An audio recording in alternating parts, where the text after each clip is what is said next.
Apártate, me estás tapando el sol. Pocas frases en la historia de la humanidad contienen tanta dinamita. Son las palabras de un hombre que no tenía absolutamente nada, dirigidas al hombre que en teoría lo poseía todo. Diógenes de Sinope no es una figura cómoda. No vino al mundo para agradar, sino para confrontar. No nació para seguir los caminos que otros habían marcado, sino para caminar descalzo por donde nadie más se atrevía. Le llamaron perro, loco, un descarado, pero muy pocos en la historia han vivido su filosofía con una coherencia tan brutal. Esto no es solo un repaso de su vida, es un cara a cara con una forma de pensar que fue en sí misma una auténtica revolución. Bueno, vamos al origen de todo. La historia empieza en Sinope, una ciudad portuaria bulliciosa, un centro de comercio en lo que hoy es Turquía, un lugar donde el dinero lo movía todo y el estatus se medía por el peso de las monedas. Y allí, su padre, Icesias, no era ni un filósofo ni un general. Era banquero, un hombre que, seguramente de tanto tocar oro ajeno, empezó a pensar que todo, absolutamente todo, tenía un precio. Y es aquí donde la historia y el mito se funden. Se dice que padre e hijo fueron acusados de adulterar la moneda. Pero, ¿se referían a falsear el metal de las monedas o había algo más? La leyenda cuenta que Diógenes siguió el consejo del oráculo de Delfos, que le dijo que alterara la moneda. Él no lo entendió en un sentido literal, sino filosófico. La verdadera cuestión es, ¿y si su primer gran crimen no fue monetario, sino su primer acto de desafío contra los valores falsos de la sociedad? Fuera como fuese, el castigo fue el exilio. Pero lo que para cualquiera habría sido una condena, para Diógenes fue una revelación. Donde otros habrían visto la pérdida de su casa, de su estatus, de su reputación, él encontró la liberación. Fue su primera gran lección. Todo lo que es externo te lo pueden quitar, pero lo que es verdaderamente esencial, eso no te lo puede arrebatar nadie. Al llegar a Atenas, que era el centro del universo intelectual de la época, Diógenes tomó una decisión radical. La palabra cínico viene del griego kinikos, que significa literalmente perruno, como un perro. En aquel entonces era un insulto de los gordos, pero Diógenes, en lugar de ofenderse, lo adoptó como su bandera. ¿Y por qué? Pues porque los perros, si lo pensamos, no fingen, no acumulan riquezas, no buscan la aprobación de nadie, simplemente viven según su naturaleza. Y él decidió hacer exactamente lo mismo. Para entender su filosofía hay que ver el mundo a través de sus ojos. Él veía dos códigos de conducta que chocaban entre sí. Por un lado, las leyes humanas, las costumbres, las normas sociales, las modas, cadenas invisibles que cambian con el tiempo y el lugar.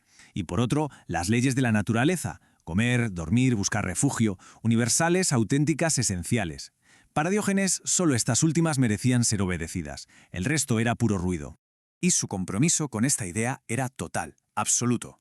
Cuentan que su única posesión material era un simple cuenco de madera para beber. Pues bien, un día, vio a un niño en una fuente que bebía agua usando solo sus manos. Al verlo, Diógenes miró su cuenco y, sin pensarlo dos veces, lo arrojó lejos. La lección era brutalmente clara. Siempre hay algo más a lo que podemos renunciar. Siempre hay una capa más de lo superfluo que podemos quitarnos de encima. Y ahora veamos cómo Diógenes llevaba todo esto a la práctica. Él no daba discursos en salones elegantes. Él actuaba. Sus acciones eran lecciones vivas, auténticas performances diseñadas para despertar a la gente de su letargo, para obligarles a mirar de frente las verdades más incómodas. La escena es una de las más famosas de la filosofía. Hay que imaginar el ágora de Atenas, el mercado, un lugar lleno de gente bajo un sol de justicia. Y de repente aparece Diógenes, un anciano con harapos, abriéndose paso entre la multitud con una lámpara de aceite encendida. La gente, claro, se reía de él, le preguntaban qué demonios hacía. ¿Qué podía buscar alguien con una lámpara encendida en pleno día? ¿Oro perdido? ¿La clave de algún misterio? La respuesta era mucho más afilada. Busco un hombre honesto. Lo verdaderamente demoledor de esta respuesta es lo que implica. Con ese simple gesto, Diógenes estaba proclamando a los cuatro vientos que en medio de toda esa cultura, de toda esa política, de toda esa civilización ateniense, no era capaz de encontrar un solo ser humano auténtico.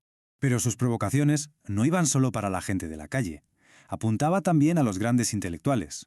Se cuenta que un día, en la academia, el gran Platón dio su celebrada definición del ser humano, un bípedo implume, es decir, un animal de dos patas y sin plumas. Una definición muy lógica, muy abstracta, muy académica. Al día siguiente, Diógenes irrumpió en plena clase de Platón, arrojó un pollo desplumado al suelo y gritó: «¡He aquí el hombre de Platón!». Y ojo, que esto no era solo una burla, era una crítica filosófica en toda regla. Un recordatorio brutal de que la filosofía, cuando se aleja de la realidad tangible de la vida real, se convierte en algo completamente absurdo. Y así llegamos al encuentro definitivo, el choque de dos universos. Por un lado, Alejandro Magno, joven, invencible, el dueño del mundo conocido. Por otro, Diógenes, anciano, desnudo, dueño únicamente del sol que le calentaba la piel. El poder externo contra el poder interno. Alejandro, fascinado por ese personaje, se le acerca y le dice: «Pídeme lo que quieras». Y la respuesta de Diógenes ya la conocemos: «Apártate, que me estás tapando el sol». La reacción de Alejandro lo dice todo. Lejos de tomarlo como una ofensa, el mayor conquistador de la historia reconoció al instante una forma de poder muy superior a la suya. Vio ante sí a un hombre tan soberanamente libre que no necesitaba absolutamente nada de él. Y es que el verdadero poder no está en mandar sobre los demás, sino en no necesitar nada de ellos.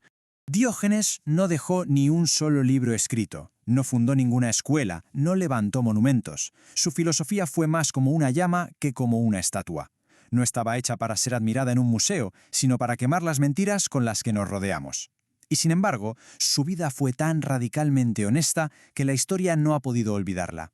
Su legado es como un río subterráneo, invisible pero muy profundo. Es increíble cómo se propagó su influencia, casi como una semilla que lleva el viento. Su ejemplo inspiró a Crates, un hombre muy rico que renunció a toda su fortuna para vivir como él.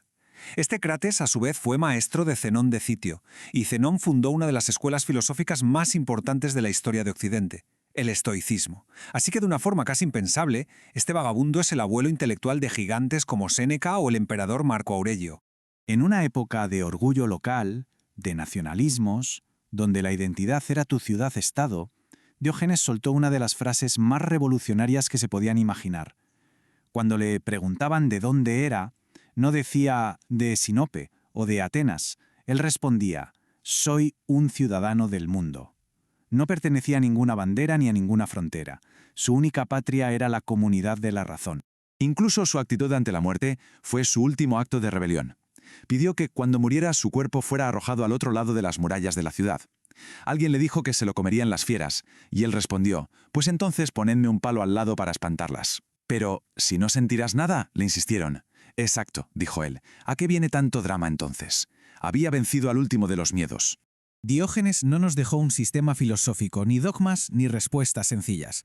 Nos dejó una pregunta que viaja a través de los siglos y nos golpea directamente hoy.